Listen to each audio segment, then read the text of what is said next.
जय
मी काही तसं मोठा कीर्तनकार नाही. आमचे गुरुजी आदरणीय बाजूला बसलेले आहे उदय फडके यांनी जे काही शिकवलेलं आहे, जे काही मार्गदर्शन केलेलं आहे, व त्यांच्याविषयी 2 शब्द सांगायचे तुला. कारण एरवी काही वर्षे कीर्तन शिकवणारे बुवा मी तरी पाहिले, पण ह्यांचं वैशिष्ट्य असं आहे. आज माझं कीर्तन मी कपडे वगैरे करून घरी इथे येण्याकरता कपडे वगैरे करून तयारी करतो. थोड्या बुवाने फोन केला, म्हणाले कुठं आहेस? बुवा आपल्या घरीच आहे. आता निघणार ना, मग एक गोष्ट लिहून दे. आज कीर्तन करणार मग दृष्टांतासाठी बुवाने एक सुंदरसं त्याला पण एक्झाम्पल म्हणतो. काय करत होतो? कारण त्यांना असं वाटतं की आपल्या शिष्याने जे कीर्तन सादर करणार आहे त्यांच्याकडून ते कीर्तन चांगलं व्हावं, अशी तळमळ असणारे हे आमचे बुवा. मी त्याला पहिल्यापासून अभिवादन करतो. आणि खरं म्हणजे शेवटी हे आभार वगैरे मानायचे असतात, परंतु शेवटी आभार कोण ऐकतात? कीर्तन करायला 2 हात महत्वाचे असतात. हा म्हणजे हार्मोनियम, तो म्हणजे तरुण. हार्मोनियमची साथ देणारे ज्यांचं नाव विश्वास. माझ्या मतानुसार लोक त्यांना स्वर म्हणतात, पण मी त्यांना थोरल्या भावाप्रमाणे समजतो. असे हे ज्यांच्यावरती पूर्ण विश्वास ठेवून कोणीही कीर्तनकारांनी किंवा कुठल्याही गायक कलाकारांनी बिनधास्तपणे आपली कला सादर करावी, असे आमचे विश्वासधारी. दुसऱ्या बाजूने आडनाव बांधलेले ज्यांनी हात बांधलेले आहेत, परंतु कीर्तनासाठी हात मोकळे करून तबला वाजवत करतात. 2 वेळा ऐकले हो, परवापासून ओळख झालेली आहे. ते मला किती वर्षापासून ओळखतात हे त्यांचं त्याला माहित आहे. असं हे दिलखुलासपणे, मन मोकळेपणाने आपल्या साथीदारांना, आपल्या कीर्तनकारांना तबल्याच्या त्या ठिक्यामध्ये तालावरती नाचवण्याचं काम करणारे आमचे मिलिंद सर, मी त्यांना सुद्धा अभिवादन करतो. साथीदारांचे आभार मानतो. आणि आजच्या ह्या कीर्तन सेवेसाठी श्रोत्यांच्या नात्याने तुम्ही सर्व इथे उपस्थित झालात. आजची उपस्थिती पाहून काय म्हणावं, काय बोलावं तुमच्याविषयी, असं काही असो, पण तुमच्या सर्वांचे मनापासून आभार व्यक्त करतो. आणि आजच्या ह्या कीर्तन सेवेला जी तुटकी माझी कीर्तन सेवा आहे, भुवांच्या मुळे या गादीवरती आम्ही उभा आहे, त्यांना पुन्हा एकदा नमन करून आजच्या कीर्तन सेवेला तुमच्या साक्षीने या देवीच्या चरणी ही कीर्तन सेवा करतो. आज 7वा दिवस कीर्तनाचा. काही कशा कीर्तनकारांनी इथं आपापली सेवा रुजू केली आणि आज माझा नंबर लागले. बघूया देव काय करून गेले. आजच्या कीर्तनासाठी पैठणचे एकनाथ महाराज, जे ब्राह्मण कुळामध्ये जन्माला आले, ज्यांनी सद्गुरूचं मार्गदर्शन घेतलं, सद्गुरूकडून मार्गदर्शन घेतलं, जगाचं कल्याण व्हावं, समाजाचं कल्याण व्हावं, ह्या एका उद्देशाने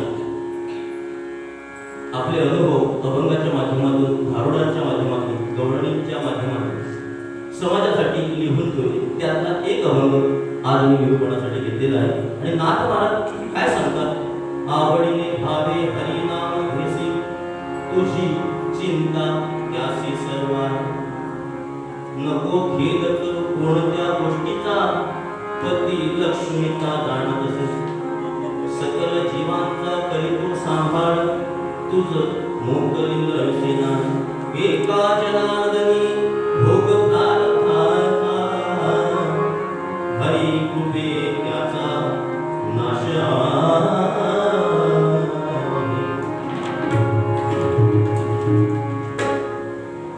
नाथ महाराज सांगतात, मी नाही सांगत, ते सांगतात म्हणून मी सांगतो. त्याने अनुभव घेतलेला आहे, आम्ही अनुभव घ्यायचा यासाठी कीर्तनामध्ये दाखल करतो. काय सांगतात नाथ महाराज? आवडीने भावे हरिनाम घेसी. का सांगतात? तळमळीने सांगतात. आवडीने भगवंताचं नाम घे, तळमळीने सांगतात. आवड कशी असावी? भुकेलेल्या व्यक्तीला जशी जेवणाची आवड असते, काहीतरी खायला मिळावं. तहान लागलेल्या एखाद्या व्यक्तीला पाण्याची कशी आवड लागलेली असते, तशी आवड असते. ज्याच्याकडे सायकल नसेल, ज्याच्याकडे 2 चाकी नसेल, त्यांच्याकडे 4 चाकी नसेल, त्या चालत चालत प्रवास करणाऱ्या व्यक्तीला वाहनाची जशी आवड लागते, एकदा कुठली तरी एसटी येईल, कदम येईल, आणखी कुठली तरी कोण ओळखता येईल, ते त्याच्या येण्यामागे त्याची जी लागलेली आवड असते, अशी आवड भगवंताच्या नावामध्ये लागली पाहिजे. आणि आवड कशी असावी? आवड कशी असावी? आवड अशी असावी ती एक शुद्ध भावाची आवड असावी. नाहीतर आमची आवड असते कशी, 5 झाकळी आणायची, देवाच्या सोबत ठेवायची आणि सांगायचं, देवा यंदा मुलगी वयात आलेली आहे, तिथं कुठेतरी बघ. 10 केळ्यांनी देवाकडून काय काय मागून घेतो? हो, पुष्कळ. समजा 4-5 नारळ देवाच्या ठेवले, देवाच्या समोर ठेवले आणि देवाकडे साकडं घालतो, देवा मुलगा 12वीत आहे, चांगल्या गुणांनी पास व्हावा. तो पास झाला की पेढ्यांचं बॉक्स आणून वाटे. गंमत अशी झाली, आवडी असतात हो आमच्या आवडी, दृष्टांत म्हणून सांगतो. एक असा आलाय माझ्यासारखा, हा त्याला व्यवहार. देवाकडे आपण आवड निर्माण नसते आमची, देवासाठी आमची आवड अजिबात नसते, फक्त आमचा असतो तो व्यवहार. तू मला दे, मग मी तुला देतो. आमचे गोवा कधी कधी सांगतात, देव त्याला म्हणतात. देव काय म्हणतो? पहिले देव, बाद मेले. पहिले भगवंताला द्यायचं असतं. काय द्यावं? मनातला एक शुद्ध भाव द्यायचा, आवडीने त्या भगवंताचं नाम घ्यायचं. तर एक अशी व्यक्ती देवळात आली आणि देवासमोर उभी राहून भगवंताला म्हणते, भगवंता अजून पुत्र रत्न झाले नाही, 5 मुली, निदान यावेळी बायको बरोबर आहे, 6वा तरी पुत्र होऊ दे. आणि जर पुत्र झाला तर तुला सोन्याची टोपी घाली. देवाला सुद्धा एवढा आनंद झाला, म्हणाले वा, एकच भक्त असा प्राप्त झाला, भेटला की सोन्याची म्हणे टोपी घाले. बर म्हणाले, जा, दिला तुला मुलगा.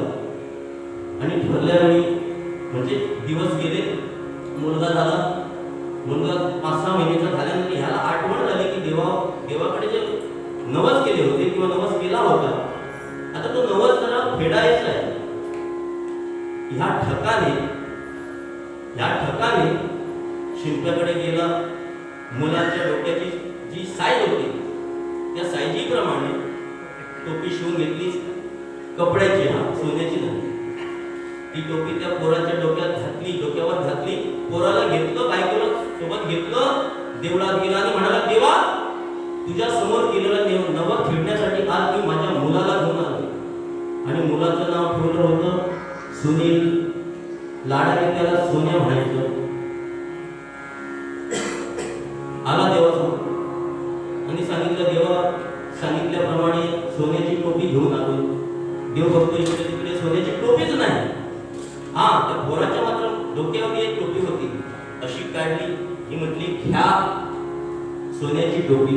देव म्हणतात, अरे सोन्याची टोपी आणणार होतात ना? होय म्हणाले, मुलाचं नाव सोन्या ना. झालं. ह्याला आवड म्हणतात. आवड कशी असेल?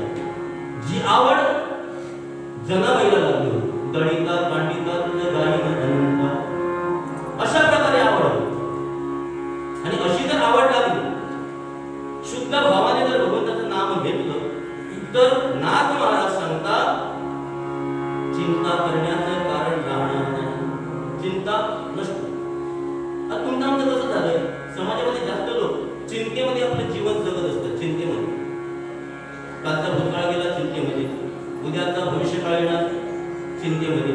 परंतु आज जो वर्तमान काळ जो तुमच्या आमच्या हातात आहे, निदान तो तरी चिंतनामध्ये घालवावा. आजची रात्र कशी जाईल, संध्याकाळी जेवणाला बायको काय वाढेल, पुढ्या माझ्या काय थपथपीत मजमजीत, हे आयुष्याचं. म्हणून सांगावंसं वाटतं की चिंता करूच नका. तर चिंता माणसाला अशी पोखरते की माणसाचा माणूसपणाच नाही संपतो, नष्ट होतो. माणूस कधी संपतो हे सुद्धा लक्षात येत नाही. त्यासाठी नाथ महाराजांनी आवर्जून सांगितलेलं आहे की बाबा रे, आवडीने भावे हरिनाम घेसी, तर तुझी चिंता त्याशी सर्वतोपरी हा सर्वांची चिंता वाहणारा, चिंता मुक्त करणारा हा एकच भगवंत आहे. म्हणून नाथ पुढे सांगतो. पूर्वरंग मी जास्त करणार नाही, कारण आख्यान मोठं आहे, कथावार जरा मोठा आहे, त्यामुळे आख्यान शॉर्टकट. थोडक्यात नको खेद करू कोणत्या गोष्टीचा पती लक्ष्मीचा जाणत असेल. तुम्ही मी खेद करतो. माझ्याकडे साधी सायकल आहे, ह्याच्याकडे बुलेट आहे, ह्याच्याकडे 20 लाखाची गाडी आहे.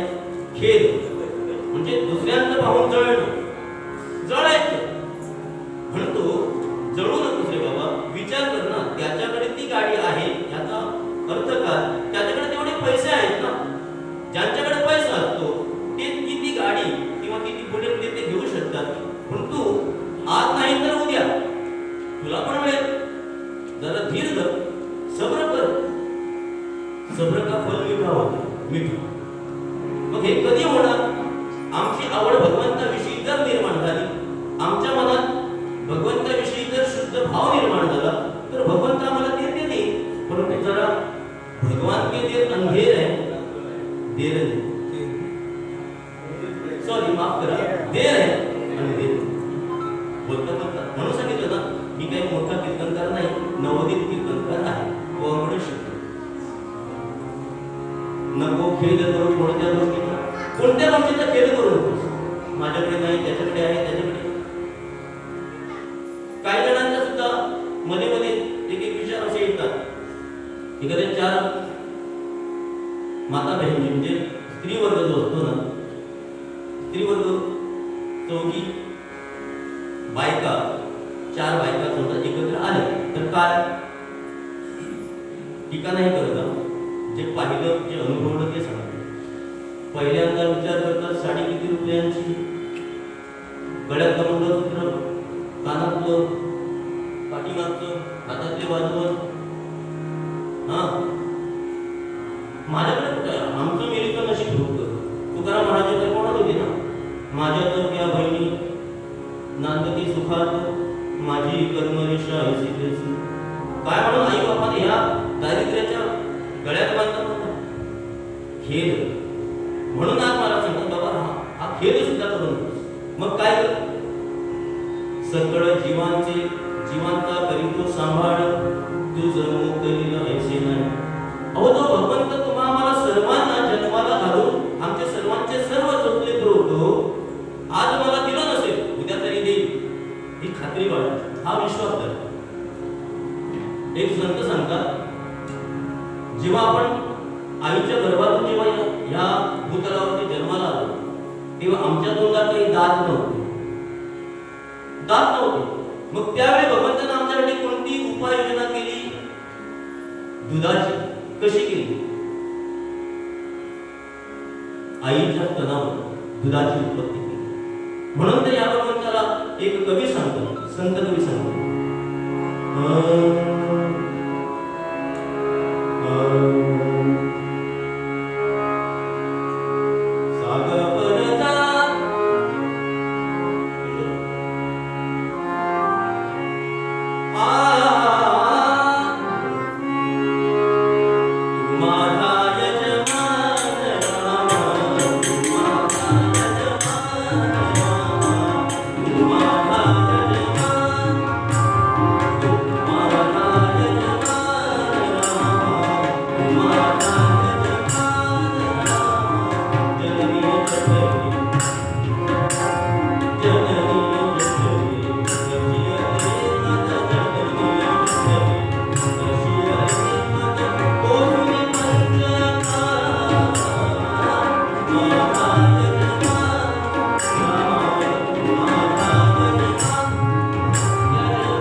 भगवंताला तू माझा स्वामी आहे म्हणून सांगतो.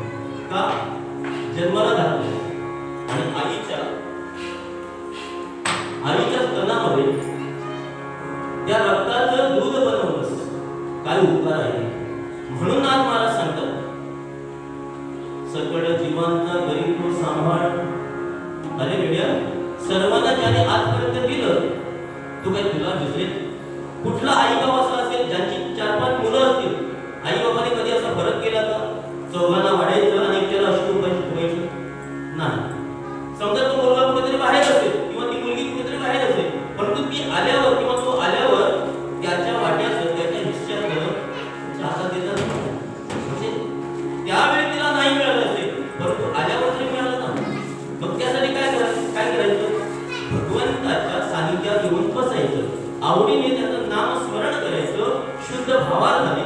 नाव घ्यायचं म्हणजे आमची चिंता नसते.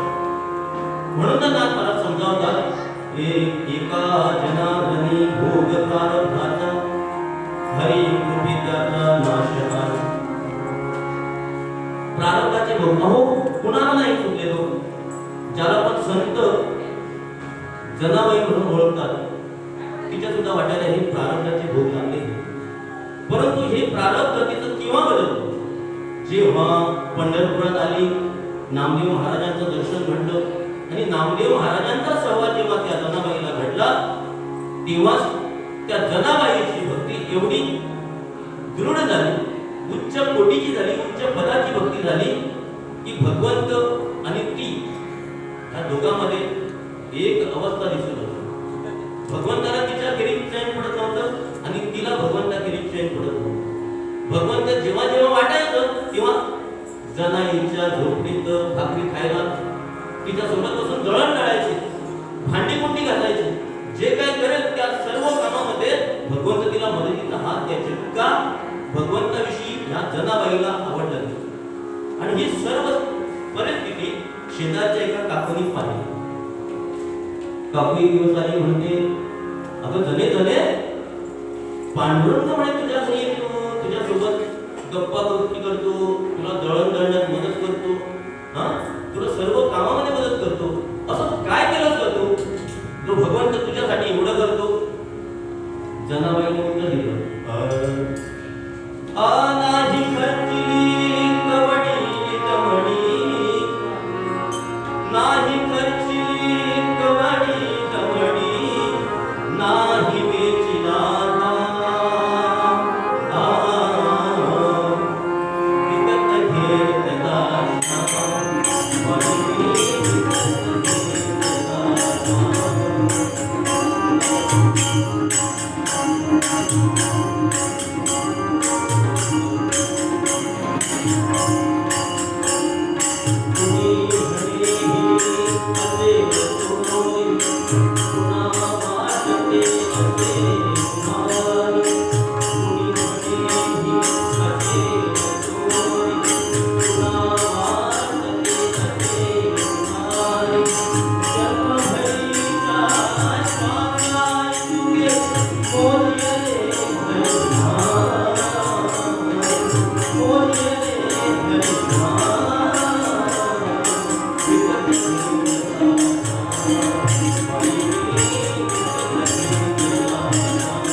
विकत घेतला.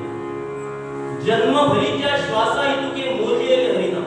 एवढे आवडीने जन्मभर जेवढे म्हणून श्वास घेतले त्या श्वासा गणित या भगवंताचं श्रद्धेनं भावानं आवडीनं नाम घेतलं म्हणून भगवंत महाराज. कबीरजींना जेव्हा एखाद्याने प्रश्न विचारला, ही उच्च कोटीची भक्ती आहे, ही शेवटची पायरी भक्तीची, असं होणं भक्तांच्या बाबतीत असं होणं ही उच्च कोटीची पायरी. कबीरजींना एक दिवस विचारलं, बाबा रे तुझं काम काय, तू आळशाप्रमाणे वागतोस, आळशी झालास की काय? तर कबीरजी सांगतात, अहो आमचं काय, होठ न हिले कंठ न चले, होठ न हिले कंठ न चले, जिव्हा न करे, जिव्हा करे आराम, राम हमारा जाप करे, राम हमारा जाप करे, हम बैठे जिव्हा न करे. नाम घेण्याचं काम सुद्धा या जिभेनं बंद केलं. का? अहो आता स्थिती अशी झालेली आहे की हा भगवंत, हा रामच मला विचारतो, बाबा कसा आहेस, काम धंदा कसा चाललाय. समजा कपडे विणण्याचं देखील काम जरी नाही केलं, भगवंत स्वतःने त्याची शेरी घेणं. ही उच्च कोटीची भक्ती. का घडलं? ह्या भक्तांच्या बाबतीत असं का घडलं? या मागचं कारण एकच आहे की या सर्वांनी भगवंताचं नाव आवडीने घेतलं, श्रद्धेने घेतलं. अहो आजकाल आवड कुठली हो, सवडत नाही हो. कीर्तनाला या म्हटलं की नाही कारण टीव्हीवरची सिरियल चुकते ना, सिरियल दिसते, काही असतं. ज्यांच्या भाग्यात ही गोष्ट असते ना त्यांना हे प्राप्त होते. म्हणून तर म्हणतात बहुत सुकृताची जोडी म्हणून विठ्ठल आवडी. यापेक्षा पुढे जाऊन सांगायचं झालं तर असं म्हणावं लागेल पूर्व पुण्य होय गाठी. पूर्व पुण्य पाहिजे तरच हे सर्व जे संत आहेत तिथे बसलेले संतांच्या मांदियाळीमध्ये शोभणारे असतात. भले संत कसे नाही घेतले तरी चालतात, परंतु संत कसे असतात पेहराव नाही त्यांचा. तुकाराम महाराज सांगतात संत जाडी दटेवर संतांना ओळखायचं नसतं.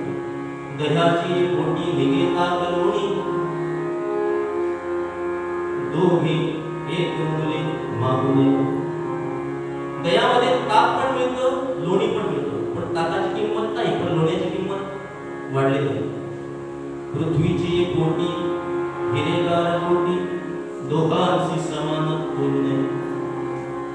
पृथ्वीमध्ये हिरे पण मिळतात आणि हिऱ्यासारखे चमकणारे गारगोटे म्हणजे दगड सुद्धा मिळतात, परंतु त्या गारगोट्याची किंमत असते, परंतु हिऱ्याची किंमत जास्त आहे.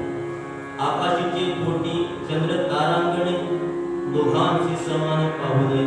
आकाशामध्ये चंद्र पण दिसतो, चांदण्या पण दिसतात, परंतु चांदण्याचा काही उजेड या धरतीवरती पडत नाही, परंतु एका चंद्राचा उजेड मात्र लख चांदणं आमच्या अंगणात पडतं. म्हणून तुकाराम महाराज सांगतात तुका म्हणे तैसे संत आणि जन दोघांशी समान भजू नये. जे सत्याशी बांधलेले आहेत, जे सत्याच्या सहवासामध्ये बसतात असे तुमच्यासारखे ते संत आहेत. म्हणून म्हटलं जातं की तुमच्यासारखे संत मायबाप जिथे असतात त्या ठिकाणी जो आनंद प्राप्त होतो, मग त्या कीर्तनामध्ये सुद्धा एक वेगळा आनंद होतो. हे का तर आवडीने भावे हरिनाम घेसी तुझी चिंता त्यासी सर्वांनी. हे तर नाथ महाराज पूर्वपद्यास सांगतात. आवडीने भावे आवडीने भावे हरिनाम घेसी आवडीने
श्रोते हो, पूर्ववर्ग संपलेला आहे.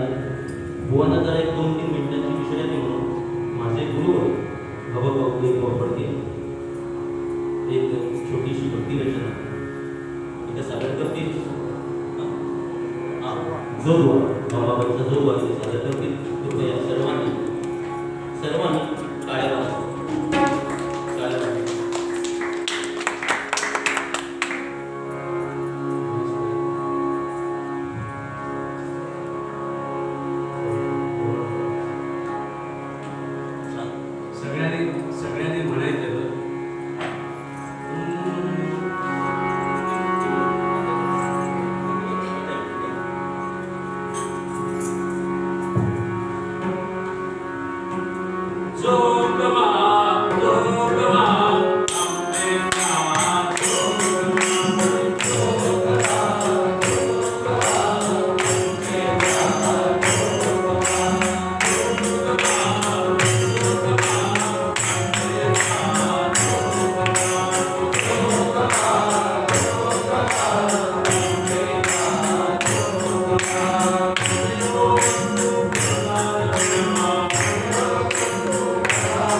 धन्यवाद बुवा. खरोखरच अंबाबाईचा जोगवा आमच्या गुरुवर्यांनी सादर केला. आता कीर्तनाच्या परंपरेनुसार 1-2 मिनिटं भजन करायचं आणि मी म्हणणार, माझ्या मागून तुम्ही पण म्हणायचं, पण म्हणताना टाळी वाजवायची. अशी वाजवावी टाळी की ती टाळी जन्म मरण टाळी.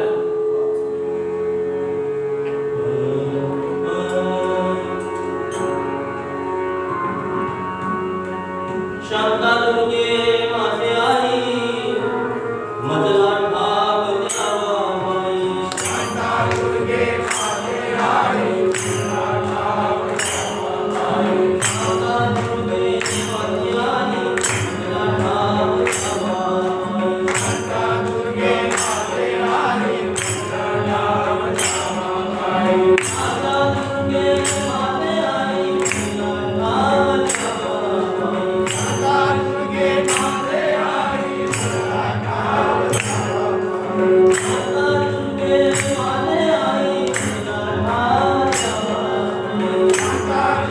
माझे आई, मजला ठाक द्यावा बाई. शांता दुर्गे माझे आई, मजला ठाक द्यावा बाई. शांता दुर्गे माझे आई, मजला ठाक द्यावा बाई. शांता दुर्गे माझे आई,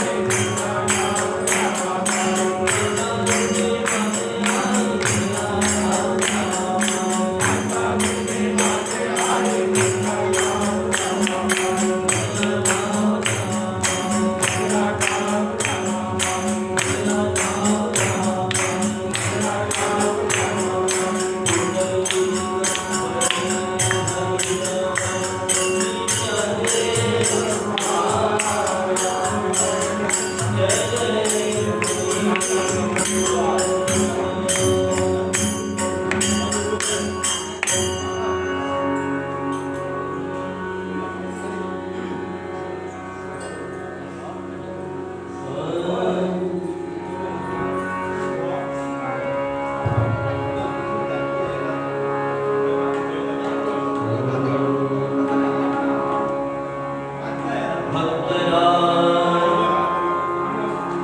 भक्तराज सदविठ्ठलया,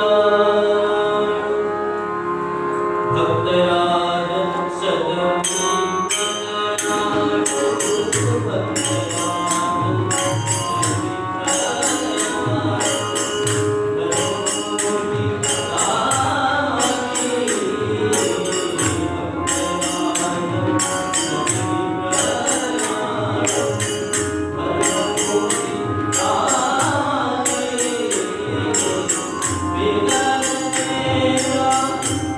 Thank you.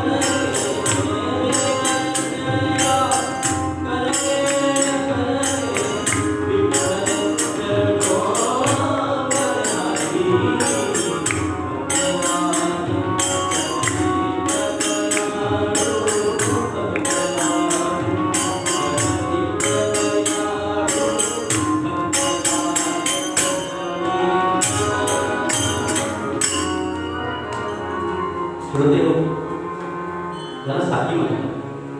हा कीर्तनातला एक प्रकार आहे गाण्यात. हीच साकी कीर्तनातून अशी ऐकून ऐकून ऐकून नाटककारांनी पण उचलली. एक गंमत म्हणून सांगतो. नाटकामध्ये ह्या साकीचा असाच उपयोग केला. कसा? भक्तराज सदविप्र दयाळू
त्यांनी सुद्धा ह्याच साथीचा थोडा वेगळा त्याला नाव पण दिलं फटका. फटका कशी होती ही साथी? लोककलेची. भक्तराज सदविप्र दयाळू धर्ममूर्ती कामाजी अनबेदर सेवा करके करके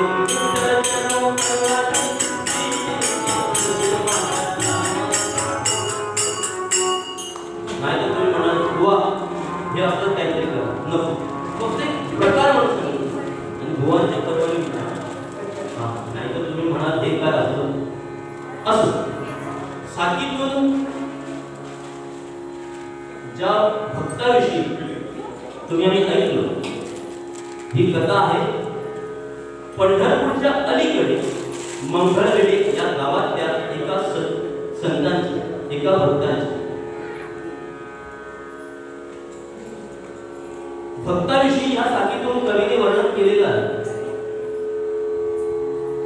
दामाजी कसा होता? नाव दामाजी. ब्राह्मण कुळात जन्माला आलेला. ब्राह्मण कुळात जन्माला आलेला. वागणं कसं होतं? धर्माप्रमाणे मानवतेच्या धर्माला शोभेल असं वागणं. धर्माची मूर्तीच होती. आणि असे गुण त्यांचे स्वभाव असा होता की कधीही दुसऱ्यांना भोजन केल्याखेरीज आपण स्वतः कधीही भोजन केलं नव्हतं. जेवणाची व्यवस्था झाली म्हणजे जेवणाची वेळ झाली की बाहेर यायचं, इथून या बाजूने त्या बाजूने पाहायचं कोणी आहे का. जर कोणी नसेल तरच मग आतमध्ये जाऊन भोजन करायचं. अशी त्यांची स्वभाव नीती अशी होती.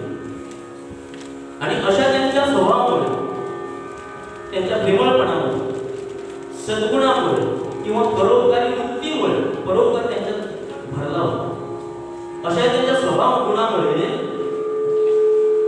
बेदरच्या बादशाहाने त्याला आपल्या दरबारी तहसीलदाराच्या पदी हुद्द्यावर नियुक्त केलं होतं. आता तुम्ही म्हणणार हो हुद्द्याचं कशाला बोलतात? अहो मुद्दा स्पष्ट व्हावा म्हणून हुद्द्याचं बोलतोय. कारण आम्हाला इथं मुद्द्याचं बोलायचं आहे, पण तो मुद्दा स्पष्ट करण्यासाठी मुद्दा सुद्धा सांगितला पाहिजे. असे हे भक्त दामाजी मंगळवेढ्यात जन्माला आलेले, लहानाचे मोठे झालेले आणि त्यांच्यावर असे संस्कार घडले होते की परोपकार करावा, सुस्वभाव, एकमेकांना मदत करावी, अडीअडचणीत असलेल्यांना मदतीचा हात द्यावा.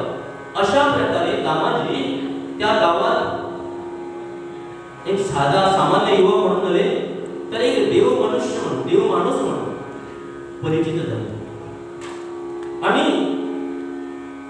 त्यांचं लग्न सुद्धा झालं होतं बरं का. नाहीतर विचारे अहो एवढ्या गुणांनी युक्त असेल तर आमची मुलगी आहेच म्हणून त्यांचेच तळ बघायला नको म्हणून पूर्वीच सांगतो.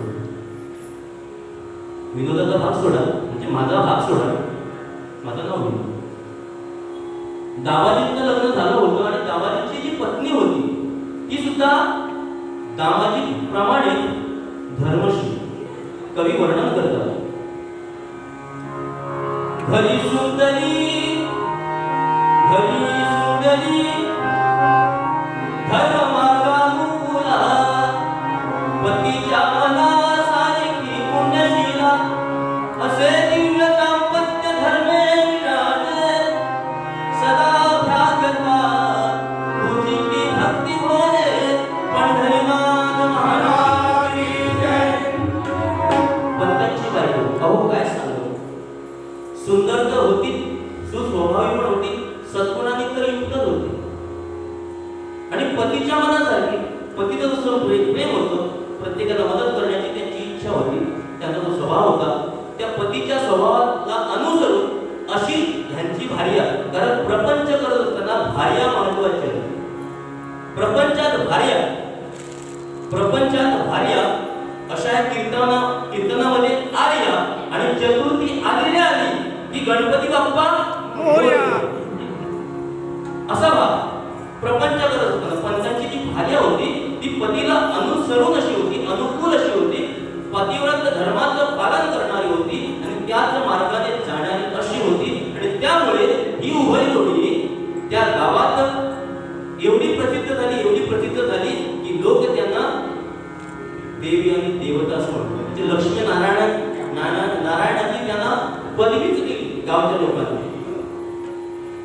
आणि तिचं पण कसं म्हणणं होतं, अन्नदानात परमदान न भूतो न भविष्यति. तिचं असं म्हणणं होतं, अन्नदान हे महत्वाचं दान आहे. भूतकाळात सुद्धा एवढं दान नाही, भविष्यात सुद्धा असं दान होणार नाही. असं अन्नदानाला विशेष प्राधान्य देणारी ही पंतांची बायको. असेच दिवस चालले होते, आनंदाचे दिवस. दोघेच होते, नवरा आणि बायको, तिसरा कोणी नव्हता. त्यामुळे आनंदात दिवस चालले होते, खुशीने जीवन जगत होते. पण जेव्हा पण येतो ना तेव्हा काहीतरी भानगड आहे हे समजावं. पण सृष्टीमध्ये केव्हा काय घडेल हे कोणालाही सांगता येत नाही, कोणालाच सांगता येत नाही. झालं असं, ऐसे दिवस लोटता बहुत, ही दुष्काळ पडला अकस्मात, तेने जीव समस्त शुभेने निश्चित पिढी आहे.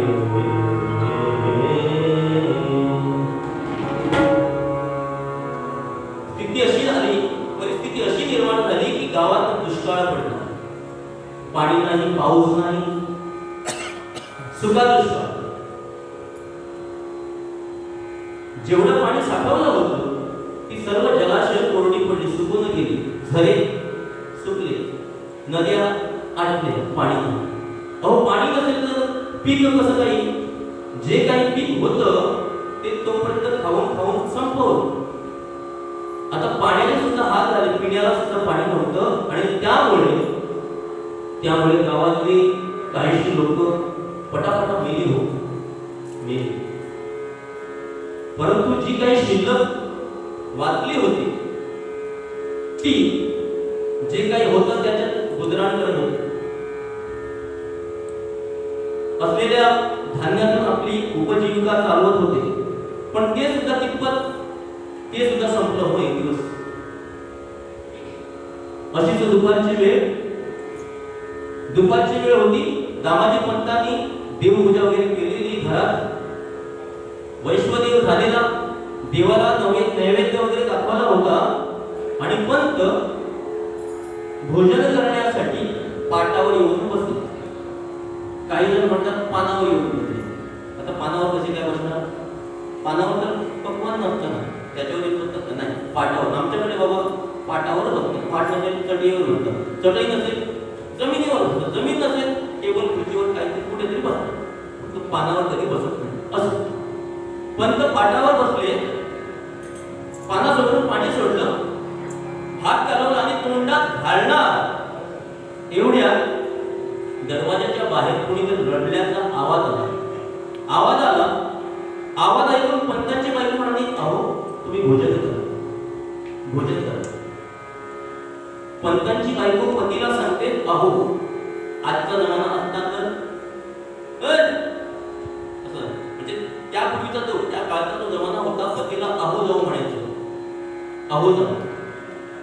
आमची विरकर भाऊ कधी कधी सांगायची की आजची फॅशन कशी आहे, नवरा कामातून जेव्हा येतो, कामावरून जेव्हा येतो, उंबरट्यावर बोलतात म्हणजे पायऱ्या चढत असताना पायऱ्यावर उभा राहूनच म्हणतो, अगं ये कुंदा. कुंदा असते स्वयंपाकघरात, ती तिथूनच आवाज देते, काय रे मुकुंदा. आजची फॅशन. परंतु पंतांच्या त्या काळात अहो जाऊ, अहो जाऊ आदरयुक्त शब्द वापरायचे. आदरयुक्त. पंतांची बायको म्हणाली, तुम्ही बसा, मी जाऊ. आणि पंतांची बायको उठून बाहेर आली. दाराबाहेर पाहतो तर का 30-35 माणसं. अहो अशी दयनीय अवस्था त्यांची झालेली की बिचाऱ्यांना धड उभं सुद्धा राहता येत नव्हतं. अशी हातात काठ्या वगैरे घेऊन आले, चालण्याची ताकद नव्हती. 8-10 दिवस पाणी नव्हतं, अन्न नव्हतं. आणि अशा परिस्थितीत सुद्धा काहीतरी मिळेल या आशेने पंतांच्या दरवाजासमोर उभी राहिलेली म्हणाली, पण माही काहीतरी द्यावं, काहीतरी 8-10 दिवस झाले अन्नाचा कण नाही हो पोटात, काहीतरी पाणी तरी द्या. रडू लागली, हो रडू लागली. त्यांचं ते रडणं ऐकून पंत सुद्धा जेवणावर तसेच उठले, नको म्हणाले. तसेच हात धुवून बाहेर आले. ह्याने सुद्धा ती स्थिती पाहिली आणि सर्वांना आत बोलवलं. सर्वांना आत घेतलं, चटई टाकली, अंथरली चटई आणि त्याला खाली बसवलं. सांगितलं, घाबरू नका, तुमच्या भोजनाची व्यवस्था होईल. काही घाबरू, 20-25 मिनिटं जरा कळस होत जरा. आणि पंतांच्या बायकोने चुलीवर ठेवलं काय ठेवायचं ते. आता विचार हा करायचा आहे, आयत्या वेळी मग अचानकपणे जेवणाचा वेळ होऊन गेलेला होता, त्याने आपले दोघांना शिजवलं होतं. मग दोघांपासून म्हणजे 1/3 चालला असता, पण ते आले 30-35 लोक, काय करणार.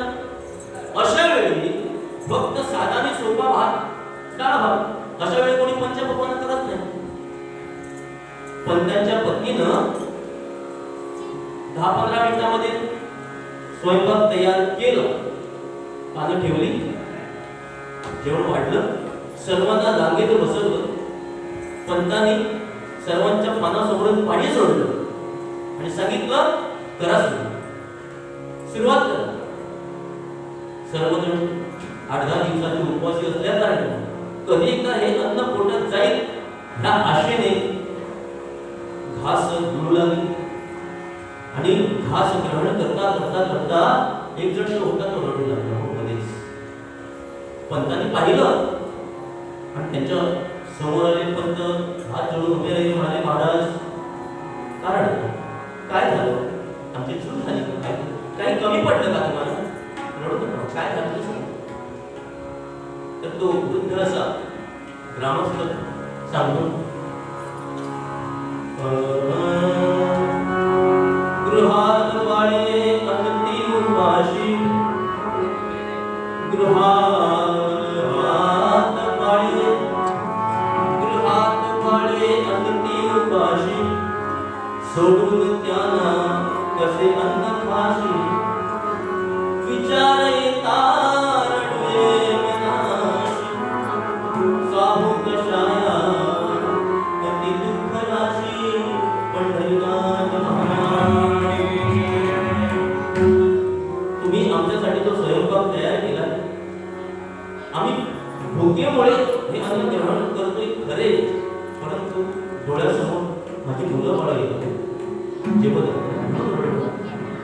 एवढंच ना, काही घाबरू नका, काळजी करू नका.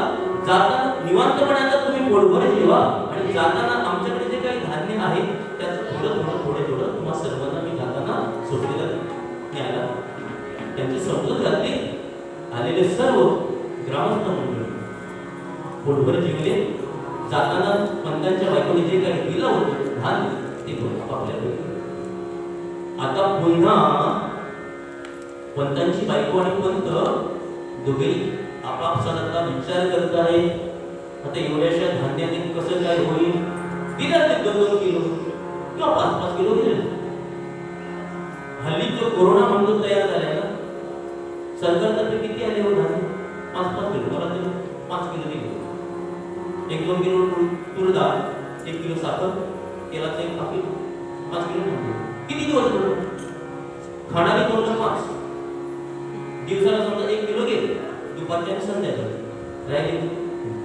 म्हणजे 5 दिवस पुरणार अन्न अशाने काही त्यांना भागणार नव्हतं. म्हणून पंत आणि पंतांची बायको आपापसात विचार करते काय करावं. कारण मदत करण्यासाठी नेहमी तत्पर असणारी ही मोबाईलचा विचार केला आणि तिच्या लक्षात आलं. ती म्हणते, श्लोककार सांगतात,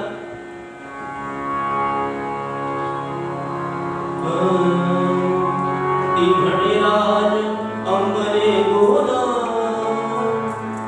राजाची अंबर म्हणजे राजाची कोठार धान्याने बनते. ती म्हणे राज अंबरे दोन आहेत आपुल्या पाशी दाण. ती सर्व हाती लुटमोन शांत जीवा करावे.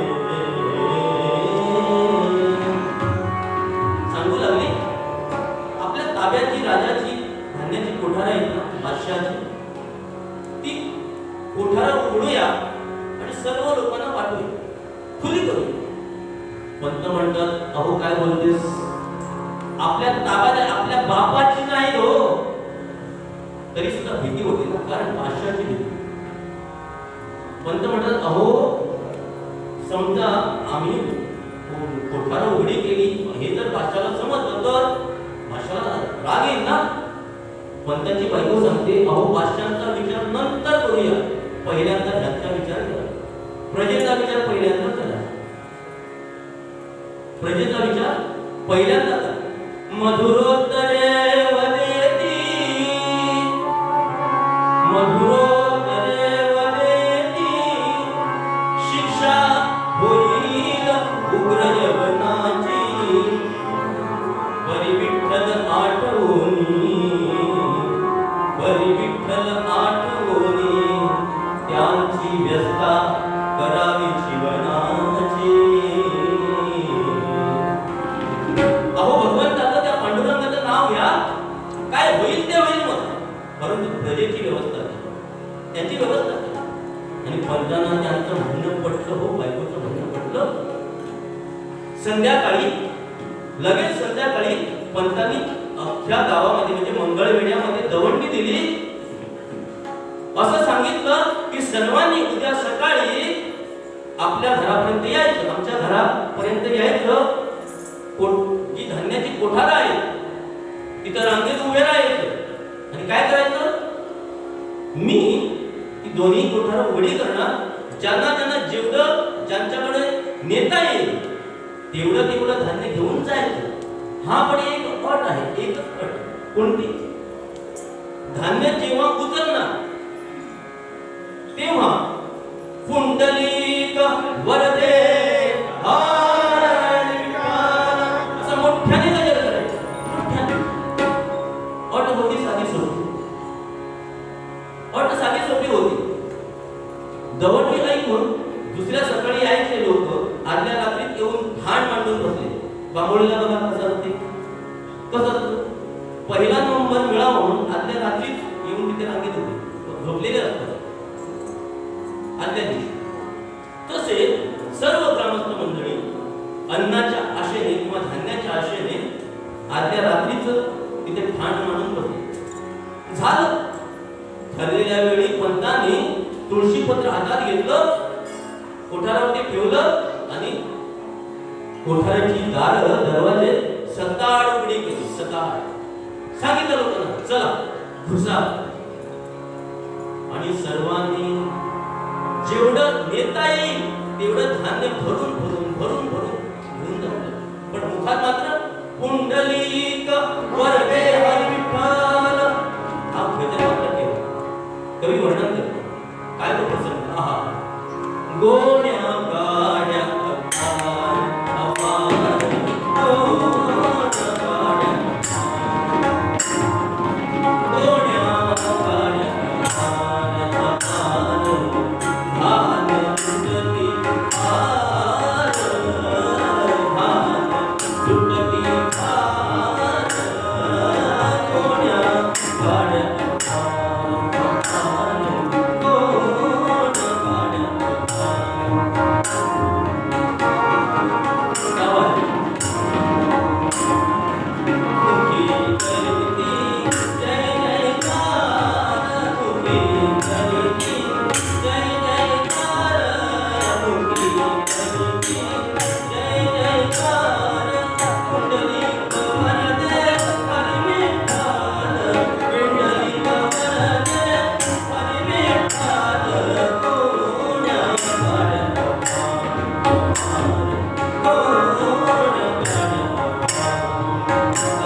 कार्य केलं होतं, मरणाऱ्या जनतेला हे धान्य वाटून जगवलं होतं. पण असा हा परोपकार, असे हे समाजकार्य सर्वांनाच आवडतं अशातली गोष्ट नाही. आज सुद्धा आमच्या समाजामध्ये हेच चाललं. एखादा कोणीतरी समाजसेवक काहीतरी चांगले करेल तर त्याला कसं खाली खेळता येईल याविषयी विचार करणारे आहे. परंतु त्याला सपोर्ट करणारे, त्याला मदत करणारे कोणी नसतात. त्यावेळी सुद्धा एक होता, काय नाव असतं त्याचं, तिथे मुजुमदार कानडा ब्राह्मण.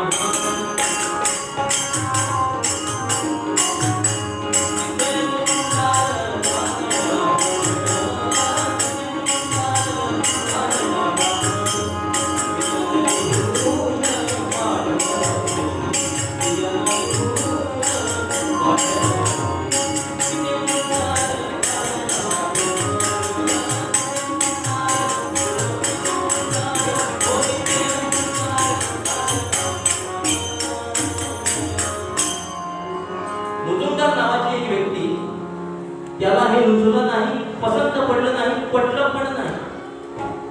हा सुद्धा दरबारामध्ये, बेदरच्या दरबारामध्ये म्हणजे बादशाहाकडे नोकरीला होता. पंतांनी त्याला नोकरीवर ठेवलं होतं.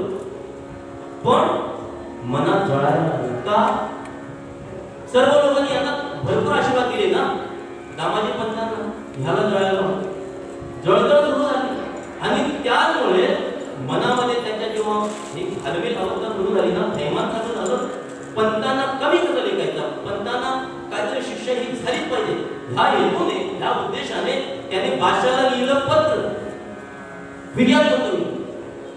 कशी म्हणाले, त्यात नमूद केलं, लिहिलं गेलं, सरकारी अनाज को सब ब्राह्मण लोगों से लुटवा दिए और आए हुए सब गरीब फकीरों को बड़गा दिखाकर पिटा दी. अशी तिखट मिठाची फोडणी दिली आणि खलिता पाठवली. आजकाल कसं आहे, एखादा पुत्र सुद्धा अन्नाला जातो, खाल्ल्या अन्नाला जातो, परंतु त्याने मात्र तसं केलं नाही.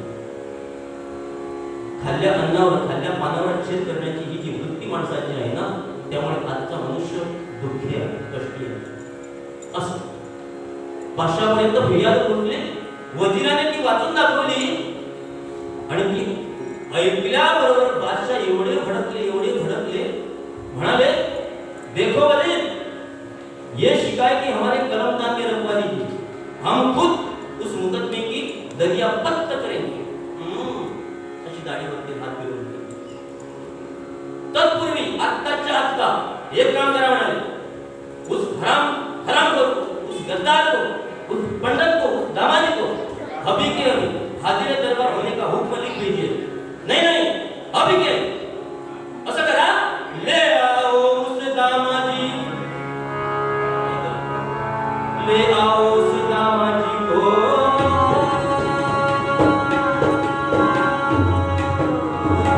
ले आओ.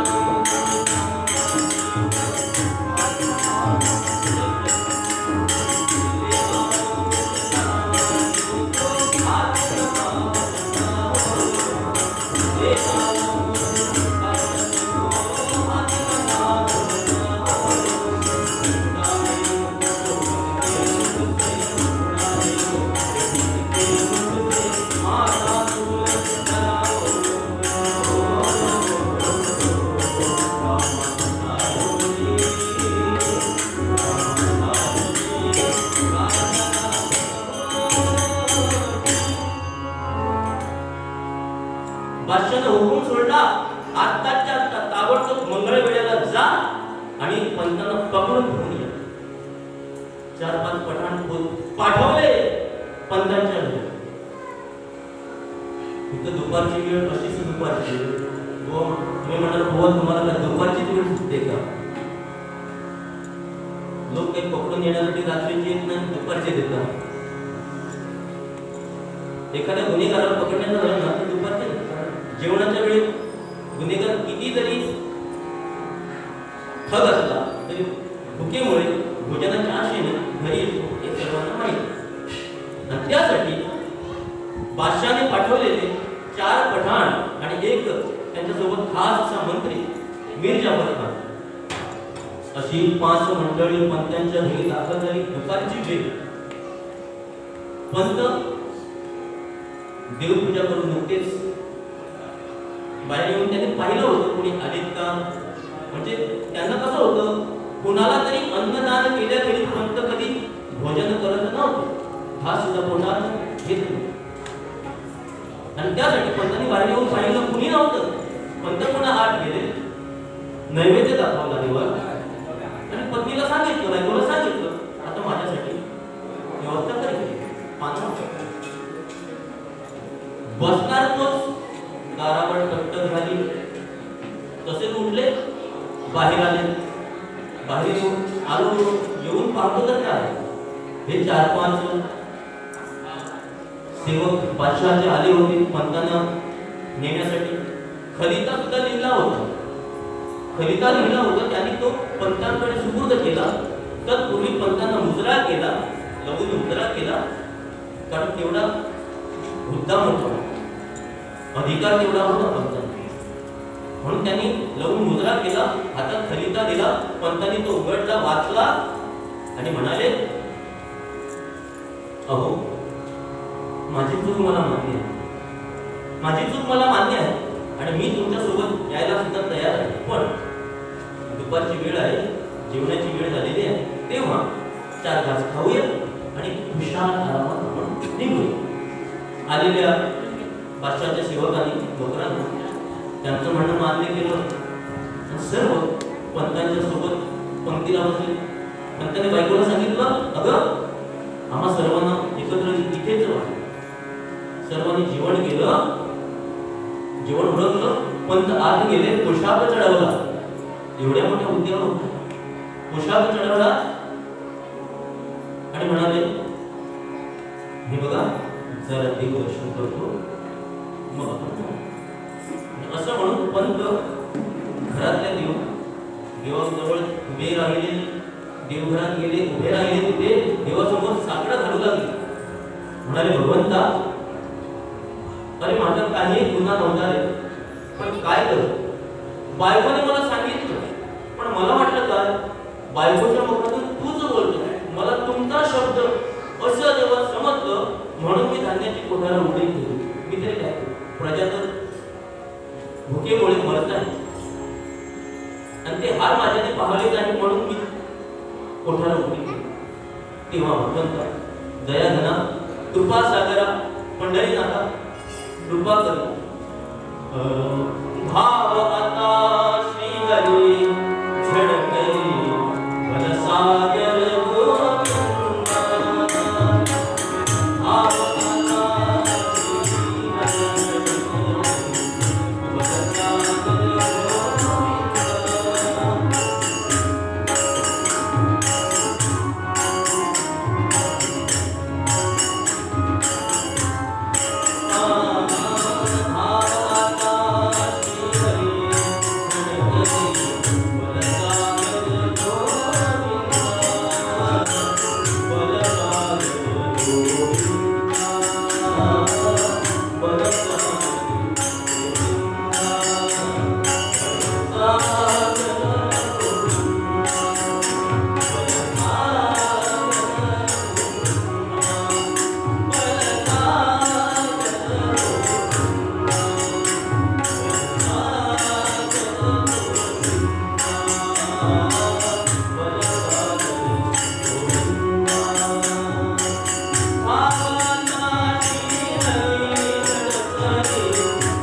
आपले भाव व्यक्त केले, मनातलं दुःख व्यक्त केलं, सांगितलं भगवंता जगलो वाचलो, कारण बादशाह काय शिक्षा करेल सांगता येत नाही.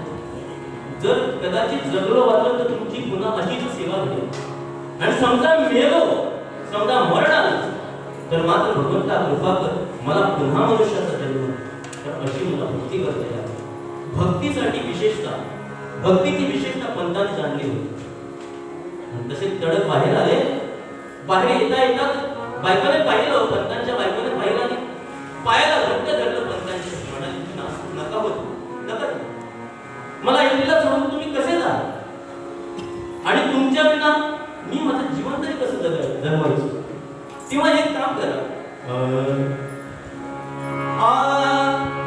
कांदा बोले कामाजी, कांदा बोले कामाजी, स्वामी नाही काम करना, स्वामी नाही काम करना, मारी आपण सारी मतसी बिगर तुराना,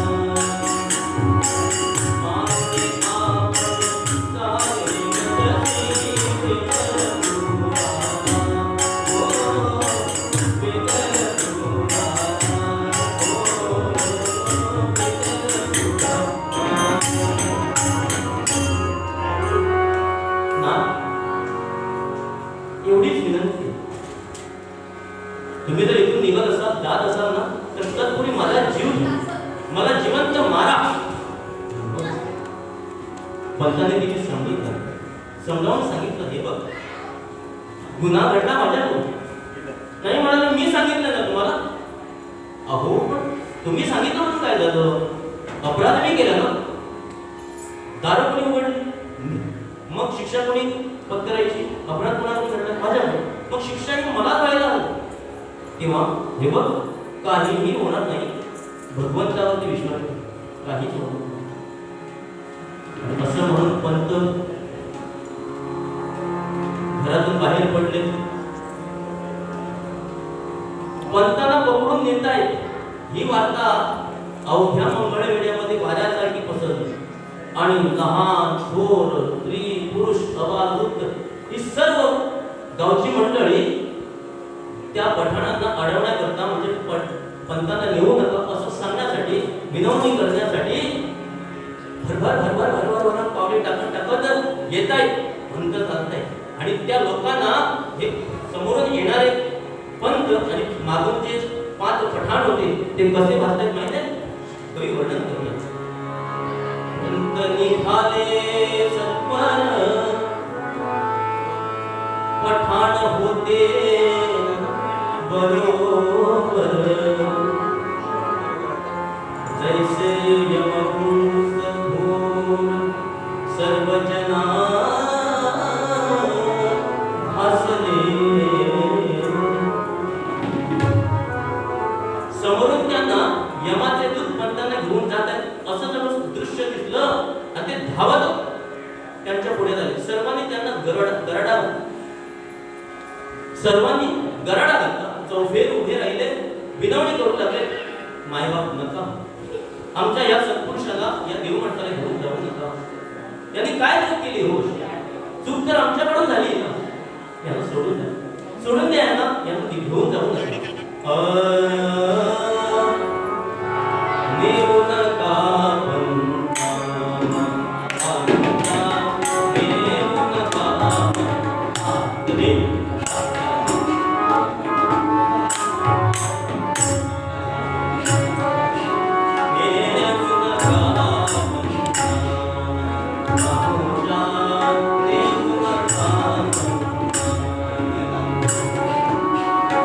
He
पंतांना घेऊन जा.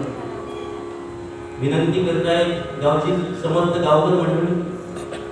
पंतांनी ही परिस्थिती जाणली आणि पंत पुढे आले. सर्वांना समोर शांत राहा, भगवान शांत राहा, घाबरू नका, काहीच घाबरू नका. तुम्हा सर्वांचे आशीर्वाद माझ्या पाठीशी असताना, भगवंताची कृपा असताना घाबरण्याचं काहीच कारण नाही. घाबरू नका, मी असाच जातो आणि असाच येतो. पंतांनी आश्वासन दिले आणि पंतांच्या शब्दाला मान होता.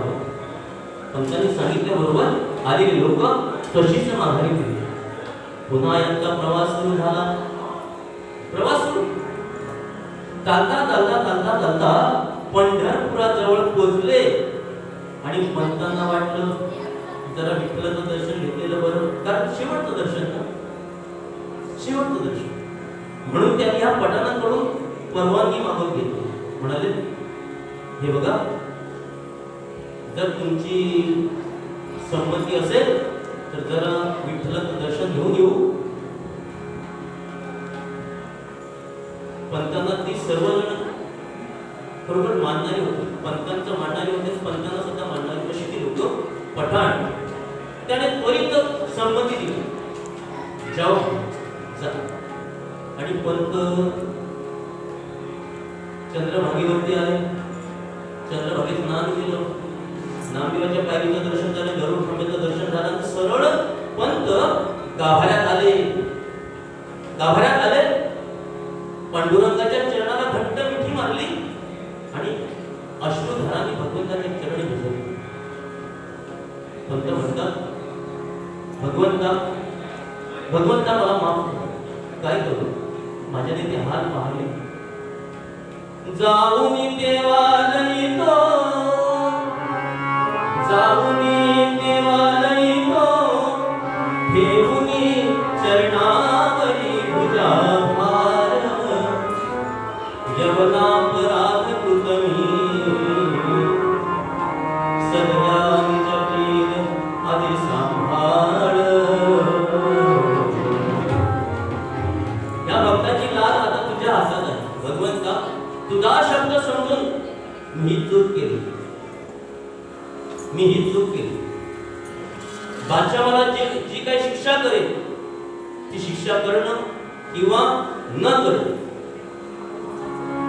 शिक्षा करणं किंवा न करणं हे सर्व मी तुझ्या हातात आहे.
एवढं सांगू पंत देवळाच्या बाहेर आले.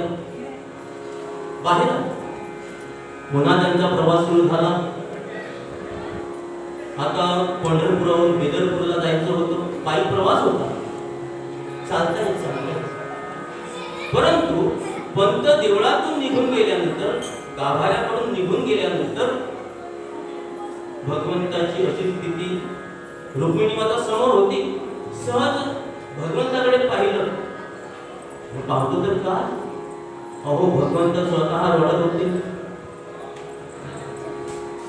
माता विचारते, रुक्मिणी माता विचारते, अहो काय, अहो लहान मुलांसाठी रडताय कशाला, का रडताय, काय झालं?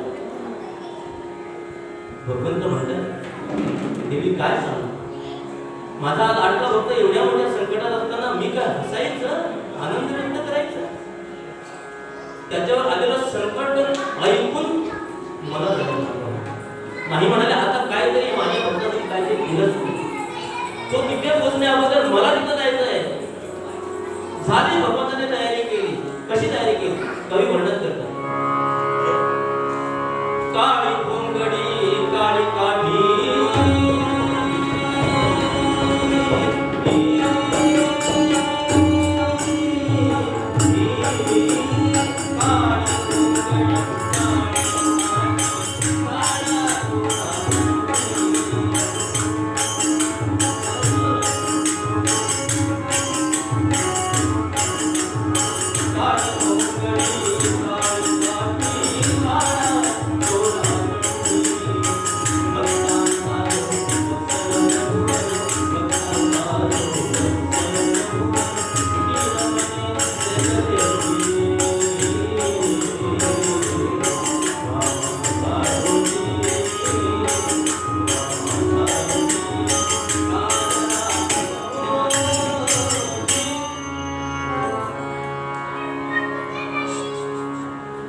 विठू महाराजचा वेश परिधान केला, रूप घेतलं विठू महाराज आणि पंढरपुरातून जे मुक्त झाले ते सरळ बेदरच्या बादशाच्या दरबारातच प्रगट झाले.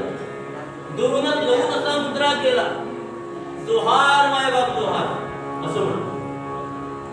काय त्या बादशांचं भाग्य होतं. आर्यकार सांगतात, जोहार म्हणरमेचा तो करी यवनेश्वरासी जोहार. एवढी कुठे येते हो. 3 लोकांच्या मालकाने एका सामान्य बादशाला मुद्रा करावा, काहीतरी पुण्य बदलावं झालं. बादशाचे सेवक जे होते, दरबारातले सेवक, ह्याचं हे रूप पाहिलं. काळा बुट्ट, काळी घोंगडी, काळी काठी, सर्व जे काही होतं ते सर्व काढ. विचारलं, हो कुठं आला सा, कहाँ से आए, नाव काय? तर भगवंत आपल्या भक्ताची लाज राखण्याकरिता किती लहान होतं ते पहा.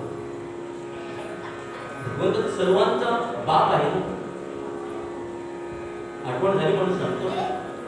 देव माईक माईक देव ठका हुनी महाठक. देव माईक पण आहे आणि ठकापेक्षा ठक सुद्धा आहे, महाठक म्हणून तो भगवंत आहे. भगवंत यांनी जेव्हा प्रश्न विचारला, नाव विचारलं, कुठे आलं म्हणून सांगितलं. विचारलं तेव्हा भगवंत सांगतात, बंदा पंता धरता, बंदा पंता धरता, पिढ्या पिढ्यांचा विद्या मला गणती.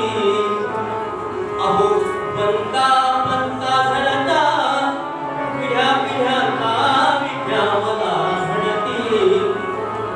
जोहार माय बापा, जोहार माय बापा, जोहार माय बापा, दामाजीची असे तुम्हा विनंती. राम राम हरे हरे राम, राम राम सीता हरे राम,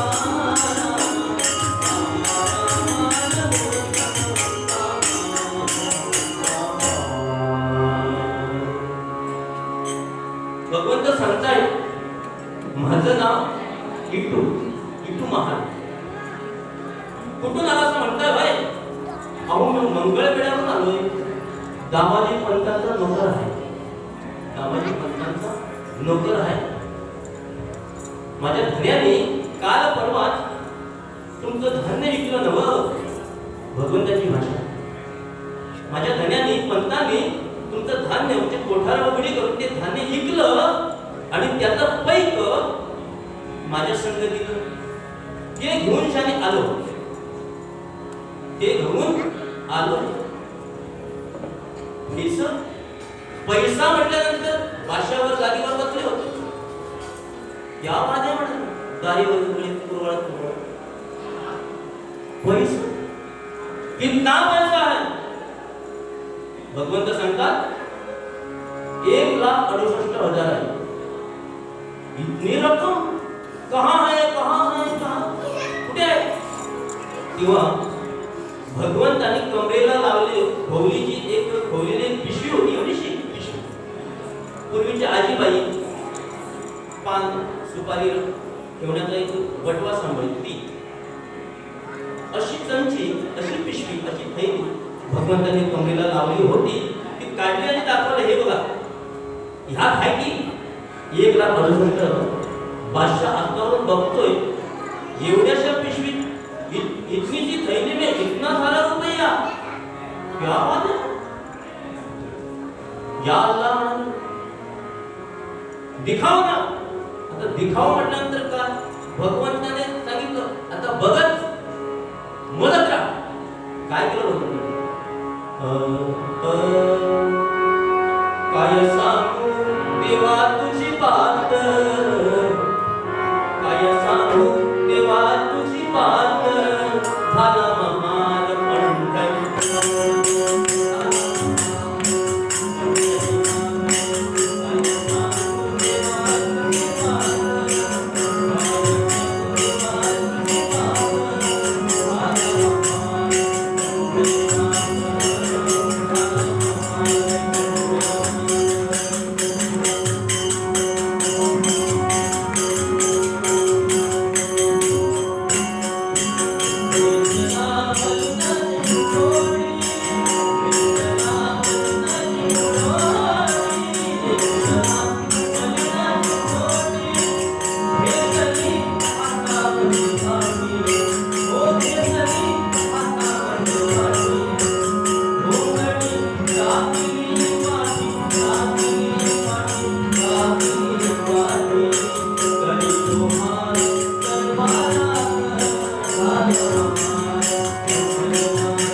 भगवंताने काय केलं?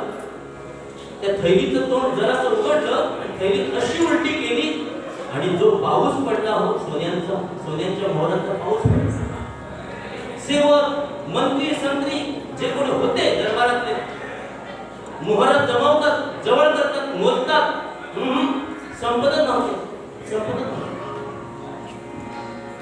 भगवंताला सुद्धा चाहू लागली, कारण एवढ्यात यायला हवे, कारण 10 मिनिटे राहिली, 10 मिनिटात कीर्तन संपलं पाहिजे. गडबड करतो म्हणून माफ करा. भगवंताने सांगितलं, सेवकांना सांगितलं, बादशाहाच्या सेवकांना सांगितलं, हे तुमचं द्रव्य, हे तुमचं धन, ही तुमची रक्कम, आणि ही रक्कम तुम्हाला पोचली म्हणून मालकाने जी चिठ्ठी दिली ना, ही चिठ्ठी घ्या आणि तुमची रक्कम, तुम्हाला रक्कम पोचली म्हणून सही शिक्क्यासोबत मला पावती द्या. मी चाललो. घरी धनी वाट होती. नाही घरी पोहोचलो, वेळेत जर नाही पोहोचलो रागावतील आणि त्याबरोबर भगवंताला ती पोच पावती दिली, शिक्का वगैरे मारला. पण इकडे गंमत अशी झाली, भगवंताचं ते सावळं रूप पाहून बादशाह एवढा वेळा खोळा झाला होता की त्यांच्या भाषेत सांगायचं तर पागल झाला होता, दिवाना झाला होता. दिवाना भगवंताचं रूपच असं आहे ना, एकदा पाहिल्यानंतर पुन्हा पुन्हा पाहावं असं वाटावं, असं भगवंताचं रूप. आणि हातात पावती पडल्यानंतर भगवंत तिथून जराशे गुप्त झाले, जरा बाजूला झाले आणि इकडून पंतांना घेऊन ही पठाण मंडळी दरबारात हजर झाली.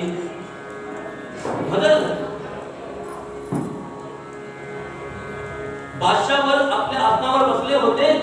पंतांना पाहिलं आणि धावतच आले आणि पंतांच्या पायावरती नतमस्तक होऊन म्हणतायत,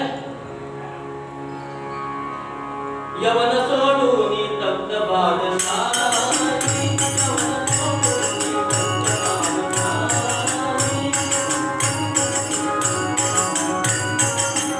यवन सोडून तख्त बादशाही, देऊन पंतांना करूनी गुमानी, देऊन पंतांना करूनी गुमानी,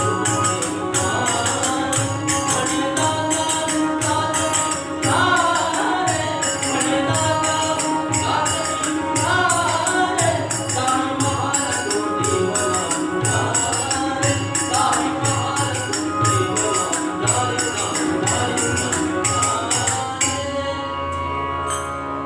पंतांच्या पायावरती लोटांगण घातलं आणि म्हणतात, मी तुझा दास व्हायला तयार आहे, पण एकदा तुझा तो नोकर मला दाखव.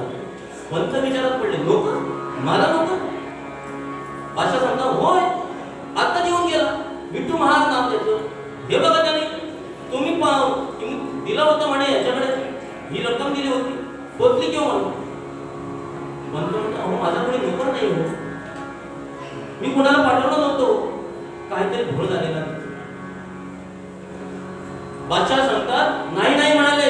त्याने सांगितलं, पिढ्यापासून तुमच्या घरी तो नोकर म्हणून आहे. आता मात्र पंतांना पडलं, हा घोळ कुठे झाला, हा घोळ कुठे झाला.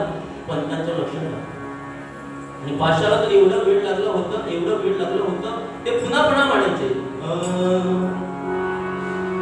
घेड तेरी सूरत की छबियां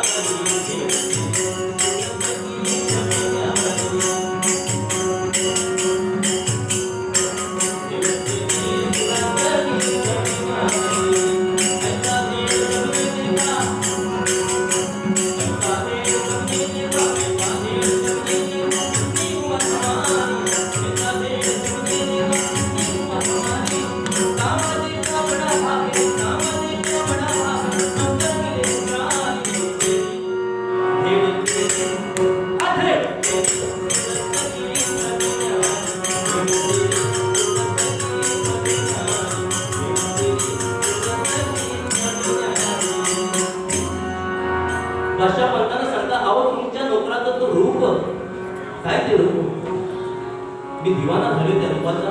पण तुम्ही काय करा, मी तुमचा दास व्हायला तयार आहे, परंतु त्या तुमच्या नोकराला इथं जरा बोलवा, मला एकदा खायचं. मन भरलं नाही हो, दिल खुश नाही हो. आता मात्र पंतांच्या डोळ्यात अश्रू. पंत म्हणतात, भगवंता तुझी लीला मात्र अगाध आहे तुझी. एवढी वर्षे म्हणाले मी भक्ती केली खरी, पण दर्शन कधीच दिलं नाही. परंतु आज माझ्यासाठी महाराज रूप घेऊन इथं आला, बादशाला दर्शन दिलं आणि मला कधी दर्शन. बादशाची चाललेली तळमळ आणि पंतांच्या मनात आता निर्माण झालेली तळमळ, त्यामुळे दोघांची तळमळ आता सुरक्षित झालेली की पंत भगवंताला विनंती करतात, आळवतात, निज रूप दाखवा हरिदर्शनास द्यावो निज रूप दाखवा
दामाजी पंतांच्या डोळ्यातून अश्रू झाले वाहू लागले. भगवंता माझ्यासाठी केवढे त्रास घेतले रे, माझ्यासाठी केवढे कष्ट घेतले. भगवंत भगवंताच्या समोर उभा राहिलाय, चरणावरती मिठी घातलेली आहे, पायाला नमस्कार केला आणि भगवंताला सांगतो, भगवंता आज तर तुझं हे रूप पाहून, तुझं दर्शन घडलं, जीवनाचं सार्थक झालं. आणि त्याच क्षणी बादशाह म्हणू लागले, हुजूर नाही शाही आपली नोकरी, मला नको तुमची नोकरी.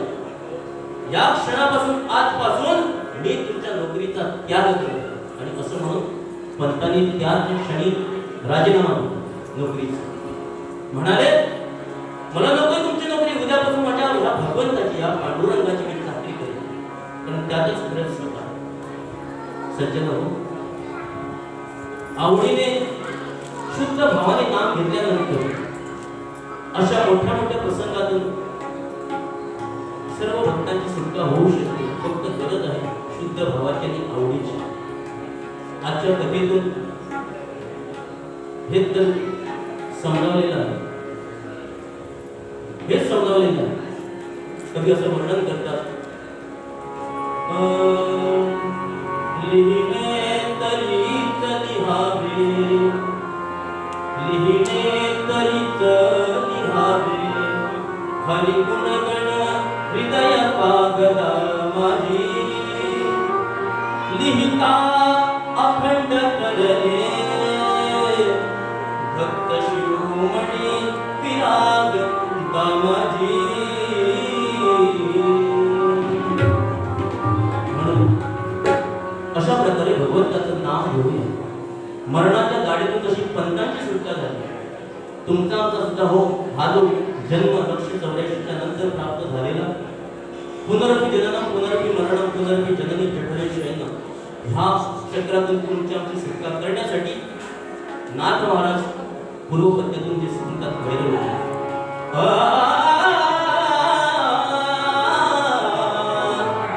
आवडीने भावे हरी नाम, आवडीने भावे हरी नाम, तुझी चिंता जावी सर्वभावी, तुझी चिंता जावी सर्वभावी, आवडीने भावे हरी नाम, आवडीने भावे हरी नाम,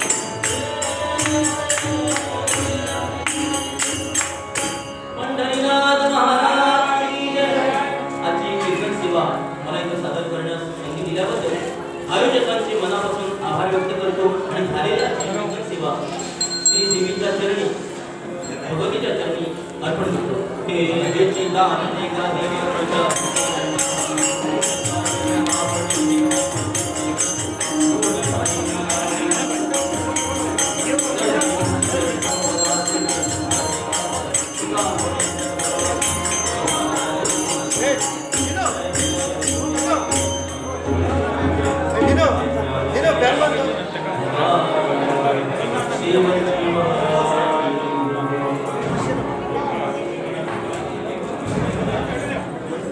Hey.